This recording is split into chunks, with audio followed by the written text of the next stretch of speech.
National Weather Service's radio warning tone alarm and is being run in conjunction with the routine weekly test of the emergency alert system.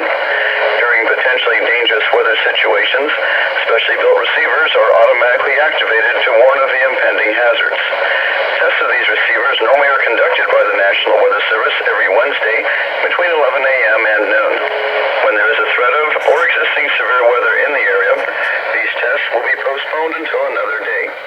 Again, this has only been a test to the National Weather Service's National Weather Service zone.